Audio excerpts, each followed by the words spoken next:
Yeah, I mean, it's three starters, just like, quite honestly, it's three starters at your receiver position, because you need a bona fide inside guy and you need your two outside guys. So yeah, I think over the years it's been interesting to see how that third corner and the third starter at corner has changed. And I remember back in the day when we were playing with the Patriots, we were playing with midliners at very best in that third and that nickel spot. And we got away with it because, Bill's system was so sort of focused on, really honing in on the intelligence of the corner as well. Because you could have someone in that spot, at least in Bill's defense back then.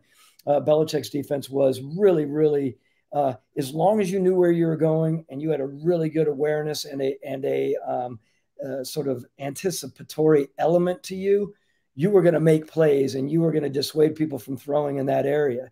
In today's world, man, you better have the hips, you better have the quick twitch, you better have the feet, you better have the burst alongside with your two outside guys who are your hopefully your shutdown guys. It's become really, really, it's such an interesting position. Again, there are so many elements and nuances to it, which I want to talk about. I also want to talk about this, Eric. If you don't know as an organization exactly what you're getting and how you're going to play the corners, I look back on the day when we acquired Dunta Robinson. You remember that name. Dunta, obviously, we acquired him from the Texans, and we paid a lot of money for him and loved him. Tough, in-your-face, tough-ass guy. Loved the way he played, but he was an in-your-face guy. We tried to play him back, unfortunately, like an off corner. And there's a difference there, right? You can still be a big time corner, but if you're not an off, if you're not adept at playing off and you get out of phase often when you're off as an off cover corner, man, just like your article said, which I can't wait for you to articulate and expound on, is that can be a very sort of opening within your defense that these really, really smart offenses can pick apart. And that could be a really good corner, but if he's not adept at doing something, they're going to pick you apart in that situation. So I want to talk about that, and we can swing back around, meaning you have to be on the same wavelength with your not only head coach, but what your D coordinator and how he's going to put that corner in the spot to be the best that he can be is really, really important. Yeah, we got some great questions, from our listeners. One of them was this whole scheme and fit kind of idea. This whole how do these pieces play together? And so you were talking about this article I sent in the show notes. This was an article called "How Fragile Is Defense?" A look into weak link systems. You can look at it at Pro Football Focus. I wrote that article in March of 2020, and it's really funny because it was that time of the world's history, but we were at the NFL scouting combine, and I was thinking about Jeff Okudah because at the time he was going to be the number 3 overall pick and consensus. He's been pretty good for the Lions, but the issue that I had, we were talking in a room, and I was like, I think coverage is more valuable as a whole than pass rush, but it's not as easy to sort of turn around and say, well, that means a corner is more valuable than an edge, because it's not actually how this thing works, right? And the way I thought about it was it's this idea of weak link systems. If you would before pandemics, and this was on my mind because my prior career, I was a mathematical biologist and I studied diseases, I studied vaccine efficacy, and and the idea was it doesn't matter. You and I could take all the shots in the world, right? And we could, and vaccines could be as they can work as well as anybody says. They have 100% efficacy.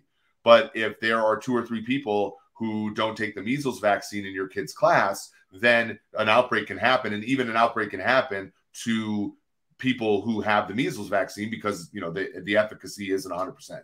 And so, my thought was okay, from a football standpoint, do you want to use your premium draft capital to get one shutdown corner, right? A very good corner, if that cornerback is going to come at the expense of your nickel, if he's going to come at the expense of your second guy or of your safeties and linebackers. And so I went into the data and I looked, if you look at all your coverage players on a team, so you look at your 6 coverage, you take a dime defense and you look at, ranking your secondary players from 1 to 6, generally speaking, your efficiency on defense during a game is more correlated to your weaker players, your fourth, fifth, and sixth guys, and sometimes your third guy, than your top two guys. And so that means that if you are spending a lot of cash and a lot of capital to acquire guys 1 and 2, the more additional, resources you pound into that thing, it comes at diminishing returns, because it oftentimes is going to come at the expense of your nickel or your dime safety or your second weakest safety, or so on and so forth. And that's kind of what we've seen. Like, injuries can affect you so much. You look in the betting markets, for example, cluster injuries are a thing that move lines, like not like one corner being hurt, but 3 or 4 corners being hurt. And that really affects you there. And so that takes team building to sort of a different notion than it was before, where you really wanted to get a shutdown guy. Now it's more like, well, actually you want to get maybe a few guys and play the numbers game. Yeah, I mean, I look back and all I ever wanted was, again, a shutdown guy through 2008 all on the way. Look, we did it. We did it with our movement towards Dante Robinson, thinking we had someone there.